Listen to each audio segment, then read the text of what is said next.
Hey everyone, कैसे हैं आप सभी बच्चे। तो आज की इस वीडियो में मैं आप सभी बच्चों को FOUP सेमेस्टर 1 24-28 सेशन का आप सभी बच्चों का देखिए कुछ यूनिवर्सिटी में फॉर्म फिलअप स्टार्ट हो चुका है, जैसे कि विनोद भाई महतो खुलांचल यूनिवर्सिटी, जिसे शॉर्ट में BVQ कहते हैं, और विनोबा भावे यूनिवर्सिटी का नोटिफिकेशन आ चुका है। 17 तारीख से उनका फॉर्म फिलअप शुरू होगा। इसी प्रकार देखिए झारखंड के हमारे जितने भी यूनिवर्सिटी है, चाहे SKM हो, कोल्हान यूनिवर्सिटी, रांची यूनिवर्सिटी, इलाहाबाद पतामा यूनिवर्सिटी, रांची यूनिवर्सिटी, जो भी यूनिवर्सिटी है उनमें सभी में देखिए फॉर्म फिलअप आपका जल्द से जल्द शुरू होगा।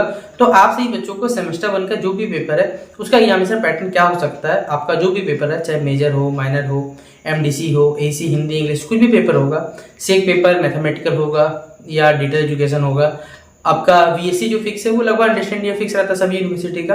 तो ये सारे के सारे पेपर जो बेसिकली है इनका पैटर्न क्या होगा ये मैं आपको इस वीडियो में बताने की कोशिश करूंगा।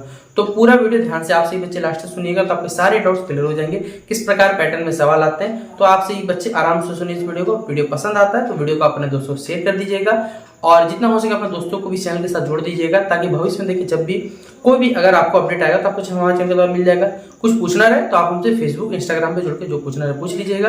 बाकी डिस्क्रिप्शन बॉक्स में टेलीग्राम ग्रुप लिंक है, जहाँ जरूर जुड़िएगा, ताकि कोई भी अगर अपडेट आता है सबसे पहले वहां शेयर किया जाता है, वहां से आप कोई भी इन्फॉर्मेशन है वो प्राप्त कर सकते हैं। तो चलिए वीडियो को शुरू करते हैं। देखिए आपका जो पेपर बटा हुआ है वो कुछ भाग में बटा हुआ है, जिससे सबसे पहले आपका मेजर पेपर, ठीक है। इस बार सेमेस्टर 1 में आपको एक मेजर पेपर पढ़ना है। ये मेजर पेपर जो है इसको दो भाग में बांटा जाता है, ठीक है। देखिए इसमें आता है आपका इंटरनल भी आता है, एक्सटर्नल भी आता है। इंटरनल 25 नंबर का होता है, एक्सटर्नल 75 नंबर का होता है। ये जो 75 नंबर है इसमें जो रहता है क्वेश्चन को कुछ भाग में बांटा जाता है, जैसे ग्रुप A में बांटा जाएगा और हो सकता है ग्रुप B में बांटा जाए, ठीक है। इस भाग से बांट दिया जाता है। ये पूरा पेपर जो रहेगा इसमें कुछ हो सकता है MCQ हो या वन लाइनर हो, और यहाँ मोस्टली जो रहते हैं 15 मार्क्स के या 20 मार्क्स के सवाल रहते हैं, जो कि सब्जेक्टिव बेस्ड क्वेश्चन रहते हैं, ठीक है। तो इस हिसाब से आपका जो देखा जाए ना, तो यहाँ पर क्वेश्चन इस कैटेगरी में बांट दिया जाता है कि कुछ MCQ 5 क्वेश्चन हो सकता है, किसी यूनिवर्सिटी में 4 क्वेश्चन देता है, लेकिन वो मैच कर लिया जाता है आपसी बच्चों सब्जेक्टिव प्लस ऑब्जेक्टिव। यानी मेजर पेपर जो होता है वो मोस्टली डोमिनेंस वाला जो देखा जाए ना, वो सब्जेक्टिव क्वेश्चन आपका ज्यादा करता है। यही हालत देखिए याद रखिएगा माइनर पेपर का। आप सही बच्चों को जो सेमेस्टर 1 में माइनर पेपर होगा सेम इसी प्रकार यहाँ पर आपका रहेगा। वन लाइनर बोलिए, वन वर्ड वाले क्वेश्चन बोलिए या MCQ बोलिए, भाई हम इसको एक ही कैटेगरी रखते हैं क्योंकि 1 मार्क्स से कुछ सवाल आते हैं। बाकी आपका जो क्वेश्चन रहता है वो सब्जेक्टिव रहता है, यानी मेजर और माइनर इन दो सब्जेक्ट का जो क्वेश्चन पेपर रहता है वो लगभग सेम रहता है। और यही दो पेपर है जिनमें आपका इंटरनल भी होता है, एक्सटर्नल भी होता है। आशा करूं समझ में आएगा। बाकी आपसे बच्चों का जो पेपर है वो होता है MDC, जिसे हम कहते हैं मल्टीपली डिसिप्लिनरी कोर्स, ठीक है। मल्टीपली डिसिप्लिनरी कोर्स, जिसे 75 नंबर का पेपर होता है। ये पैटर्न भी क्या करता है, ये मोस्टली जो क्वेश्चन रहता है इसमें रहता है सब्जेक्टिव क्वेश्चन रहता है। सर पैटर्न क्या रहेगा, भाई सेम पैटर्न फॉलो करेगा ये 3 पेपर। मेजर, माइनर, MDC का सेम पैटर्न फॉलो होता है, कोई भी अलग चीज यहां नहीं करना पड़ता। हाँ अब ध्यान से सुनिएगा जो बाकी के पेपर बच गए आप सही बच्चों का, जैसे AC हिंदी हो या इंग्लिश हो, ये पेपर जो रहता है 50 मार्क्स का रहता है, ठीक है। 50 मार्क्स का पेपर में इसमें क्या किया जाता है, जो ग्रुप A है वो 5 नंबर रहता है, ग्रुप B रहता है 45 नंबर रहता है, और ये 45 नंबर में 15 नंबर के 3 सवाल मानने पड़ते हैं। इसमें 1 नंबर के टोटल 5 सवाल आते हैं। ये वन वर्ड, वन लाइनर बोलिए, MCQ बोलिए, कुछ भी हो सकता है, ये वेरी कर सकता है हर यूनिवर्सिटी आपसे। AC पेपर क्लियर हो गया होगा। अब देखिए आपका क्या है VSC पेपर, जिसमें आपको बेसिकली क्या पढ़ना है, अंडरस्टैंडिंग इंडिया पढ़ना है।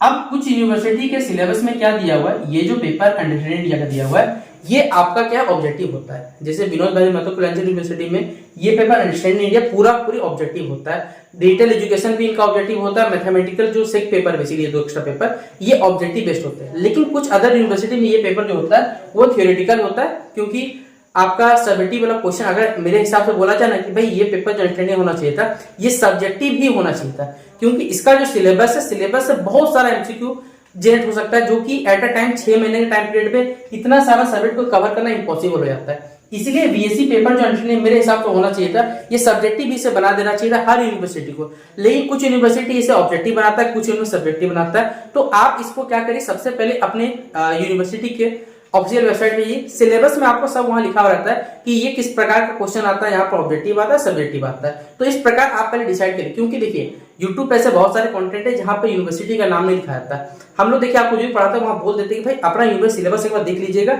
उस सिलेबस के करिकुलम के हिसाब से अपने क्या करें तैयारी करिएगा। क्योंकि अभी बहुत सारे चैनल है भाई, जिनका नाम नहीं लूंगा, वो अभी ऐसे ऐसे चेंज ओवर क्या है जो किसी भी नाम नहीं लिखेंगे इनका फॉर्म फिलअप हो गया शुरू। भाई कुछ भी बना दो, भाई आप जिस लाइन पे हो, जो भी बेसिकली पढ़ा रहे हो वो पढ़ाओ ना। आप जब अगर आपको जिस चीज के ऊपर पार्टिकुलर नॉलेज नहीं है तो आप उस फील्ड में ना ही उतरो। अगर नॉलेज है तो भाई पहले समझ लो, उसके बाद कोई चीज बताना शुरू करो कि हाँ हर यूनिवर्सिटी, झारखंड के सभी यूनिवर्सिटी का सिलेबस क्या होता है, कुछ ना कुछ चेंजेस जरूर है। सिलेबस सेम नहीं है, हर पेपर का सिलेबस अलग है। जान लीजिए कुछ टॉपिक मिल सकता है लेकिन सारा टॉपिक नहीं मिल सकता। लेकिन ये अंडरस्टैंडिंग पेपर क्या होता है, अगर आप इसे क्या करिएगा समझ के चलिएगा। देखिए जैसे अंडरस्टैंडिंग पेपर आपको हमारे चैनल पे मिलेगा ना, ये मोस्टली ऑब्जेक्टिव मिलेगा। लेकिन ऑब्जेक्टिव से क्या होता है, जब हम आपको पढ़ाते हैं तो यहाँ पर आपको थोड़ी कुछ थ्योरेटिकल भी चीज बताते हैं कि अगर पेपर में अगर सवाल सब्जेक्टिव है तो आप ही सॉल्व कर सकते हैं। तो ये अंतर होता है सब्जेक्टिव प्लस ऑब्जेक्टिव में। ठीक है, यहाँ पर आपका जो सेक पेपर रहेगा जो कि आइदर आपको डिजिटल एजुकेशन, चलिए हम शॉर्ट में लिख दे रहे हैं, और इसे मैथमेटिकल कॉम्पिटेंस थिंकिंग एनालिसिस, दो भाग में बांटा जाता है। ठीक है, अब आपका यूनिवर्सिटी कुछ यूनिवर्सिटी एनवायरमेंटल स्टडीज पढ़ाता है तो भाई आप लोग देख लेना क्या है। विनोद वैली मैथमेटिकल बात करें तो भाई ये ऑब्जेक्टिव आता है। अदर यूनिवर्सिटी बात करें तो कुछ यूनिवर्सिटी में ये पेपर सब्जेक्टिव भी आता है। और देखा जाए वास्तविकता में भाई मैथमेटिकल हो सकता था ऑब्जेक्टिव, डिजिटल एजुकेशन भी ऑब्जेक्टिव ठीक है, लेकिन डोमिनेंस अगर बोलो कि बच्चों के लिए इजी क्या रहता तो सब्जेक्टिव क्वेश्चन इजी रहता। लेकिन कुछ यूनिवर्सिटीज अपने फायदे के लिए इन पेपर में चेंजेस करते हैं, और लास्ट टाइम आप देखेंगे मार्केट में जो भी गेस्ट पेपर होंगे वो अंडरस्टैंडिंग इंडिया का हो, वो सब्जेक्टिव का होगा। ठीक है, क्योंकि उनके पास भाई बंडल में उन्होंने बना लिया था, अब वो बेच ही रहे 4 साल से, पता नहीं उनका स्टॉक ही काय खत्म नहीं हो रहा और बच्चे खरीद भी रहे। तो इसलिए आप सही बच्चे क्या करें, यूनिवर्सिटी का सिलेबस को डाउनलोड कर लीजिए, वहां सब कुछ लिखा हुआ रहता है, कितना नंबर का पेपर है, कितना मार्क्स का आता है, किस प्रकार पैटर्न रहता है, ये सब कुछ है। तो इस प्रकार आपका 6 सब्जेक्ट जो आने वाला है उसका एग्जामिनेशन पैटर्न क्या रहेगा, आशा करते समझ में आएगा। तो शेयर कर दीजिए इस वीडियो को अपने दोस्तों के साथ। बाकी मिलते हैं इस वीडियो पे, तब तक के लिए जय हिंद जय भारत।